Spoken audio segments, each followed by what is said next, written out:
Hello students, good morning. This is your SST class and we are on chapter number 3, weather and climate. In our last video we were discuss about weather and climate, definition of weather and climate, factor affect the climate and weather, latitude, distance from the equator and heat zone, ये हमने last video में discuss कर लिए थे. So our next topic is altitude और height above the sea level. Students, what do you mean by altitude? Altitude means किसी भी place का हाइट सी लेवल से हाइट कितनी है. Do you know why people go to hill station in summer? The higher we go the cooler it becomes. जितना हम ऊपर जाते हैं उतना ही ठंडा होता है. It is because temperature fall with height gain. ये क्यों होता है कि जितनी हाइट पे हम जाएंगे टेम्परेचर उतना ही कम होता जाता है. It is cold in the high mountains because mountains are located at high at altitude. जो माउंटेन्स हैं वो ठंडे होते हैं. क्योंकि वो हाई एल्टीट्यूड पे लोकेटेड होते हैं, कि उनका जो सी लेवल से वो बहुत ज़्यादा ऊंचे होते हैं. यहाँ पे लिए आपके लिए एग्जांपल है. यहाँ Ludhiana and Shimla are at the same distance from the equator. कि लुधियाना और शिमला है, उनका डिस्टेंस है वो इक्वेटर से सेम डिस्टेंस है. But Shimla is cold while Ludhiana is hot in summers. कि समर्स में शिमला है वो कोल्ड होता है, लुधियाना वो हॉट होता है. Can you tell the reason? क्या आप इसका रीज़न बता सकते हैं? Shimla is located 2150 metres above the sea level, whereas Ludhiana is only 250 metres above the sea level. तो इसका रीज़न क्या है? इसका रीज़न है उनकी सिचुएशन, उनकी location.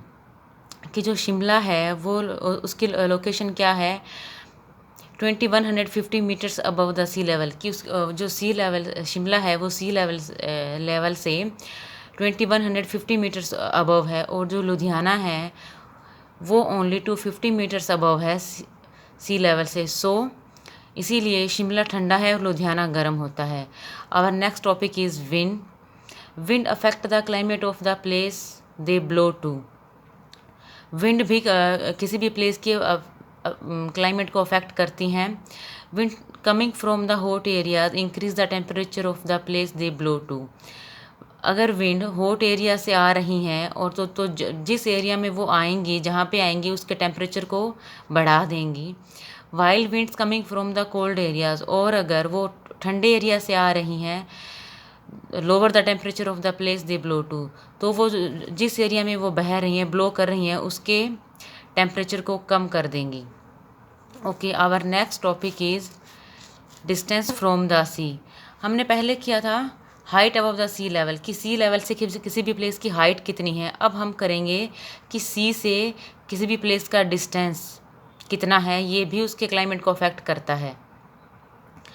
Places situated near the coast are neither too hot nor too cold.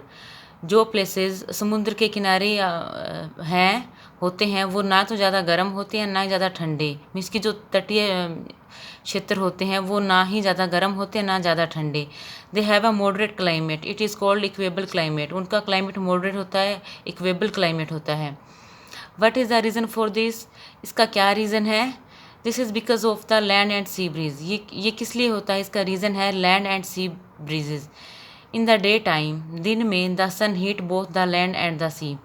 जो सन है वो लैंड और सी दोनों को गर्म करता है.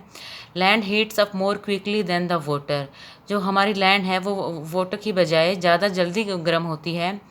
It is hotter than the sea. As you know hot air is lighter than the cold air.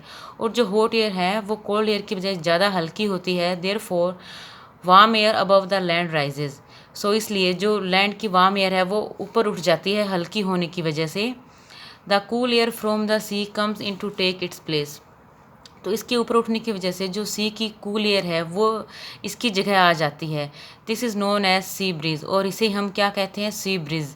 It cool the land near the coast. और इसीलिए जो तटीय क्षेत्र है ये उनको ठंडा कर देती है. ये आपकी बुक में पिक्चर है सी ब्रीज की. ये देखिए, ये हमारा वार्म लैंड है. ये इसकी जो वार्म लैंड की जो एयर है वो ऊपर उठ जाती है हल्की होने की वजह से. ये जो कूल एयर है वो इसकी जगह आ जाती है और इसको ठंडा करती है, इस प्लेस को। एट नाइट, नाइट में इसका अपोजिट होता है, the land cool down more quickly than the sea, जो हमारी लैंड है वो ठंडी भी जल्दी होती है सी के बजाय। The sea cool down slowly, और जो सी है वो कूल डाउन स्लोली होता है। The air above the sea is warmer and rises, जो सी की एयर है वो वार्म होती है और इसलिए वो ऊपर उठ जाती है।